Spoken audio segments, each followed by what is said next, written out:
The Hitchhiker. Late one night, a lone driver navigated a desolate stretch of highway, the eerie glow of the moon and the distant howl of coyotes serving as his only company. As he drove on, he noticed a figure on the side of the road, a solitary hitchhiker with his thumb outstretched. Despite a nagging sense of caution, the driver slowed down and decided to offer a ride. The hitchhiker, a tall man with gaunt features and piercing eyes, climbed into the car. They exchanged a few pleasantries, and the hitchhiker mentioned he was heading to a nearby town. But as the miles ticked by, the driver's unease grew. The hitchhiker remained silent, his gaze fixed unblinkingly on the road ahead. Then, breaking the silence, the hitchhiker asked the driver if he believed in ghosts. Before the driver could respond, the man claimed to be a spirit cursed to wander these roads for eternity. A chill ran down the driver's spine as he glanced over, only to find the passenger seat empty.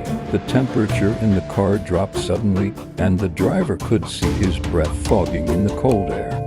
The radio crackled to life, playing an old country song with lyrics that eerily described the very situation he was in. Panic set in as the driver pressed down on the accelerator, but the car felt sluggish, as if some unseen force was holding it back. Glancing in the rearview mirror, the driver's blood ran cold.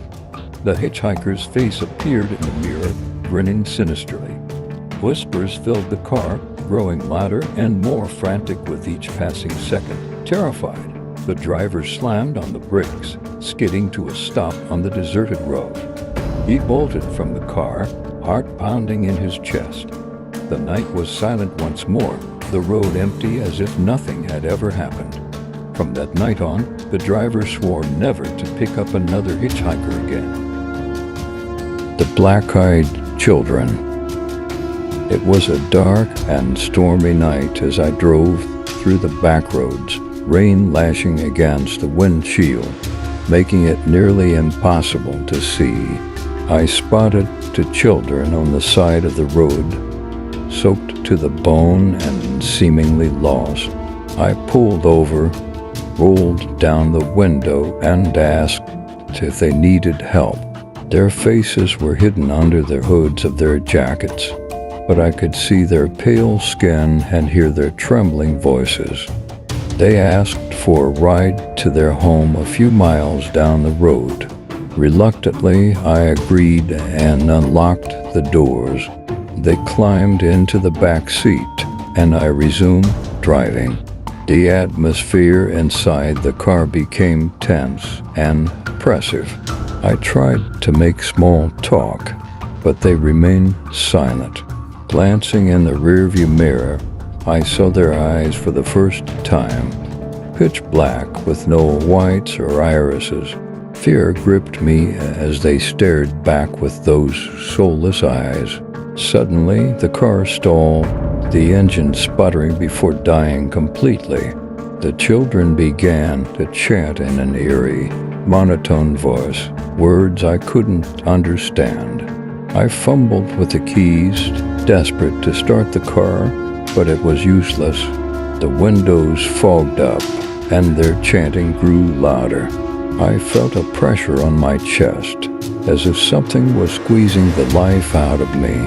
With a final, desperate effort, I managed to restart the car and sped away, the children's faces pressed against the rear window, watching me with those haunting black eyes until they vanished into the darkness. I never took that road again. The mysterious car. One night, while driving home from a late shift at work, I found myself on a winding, isolated road. The full moon cast long shadows across the pavement, and the air was thick with the scent of pine. Suddenly, I noticed headlights in my rearview mirror. They were far behind, but gaining on me quickly. I increased my speed, not wanting to be followed on such a lonely road. The car behind me matched my speed, its headlights growing brighter. I could see it was an old, black sedan, the kind you might see in a classic gangster movie. No matter how fast I went, The car stayed right behind me, its engine growling menacingly.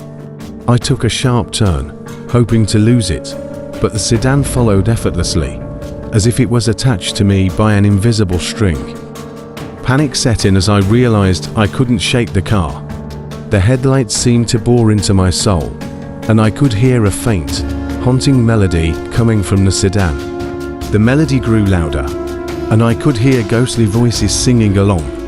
I turned on the radio to drown out the sound, but it only made it worse. The same melody played through the speakers, the voices now surrounding me. I decided to confront the driver, pulling over to the side of the road. The sedan stopped a few feet behind me. I stepped out of the car, heart pounding, and approached the sedan. The windows were tinted, making it impossible to see inside. Summoning all my courage, I knocked on the driver's window. It rolled down slowly, revealing an empty seat. No driver, no passengers, just an old, worn interior. The car's engine roared to life, and it sped away, disappearing into the night. I stood there, shaken and bewildered. When I got back in my car, the radio was silent, and the oppressive atmosphere had lifted. I never saw the phantom car again, but I could still hear that haunting melody in my dreams.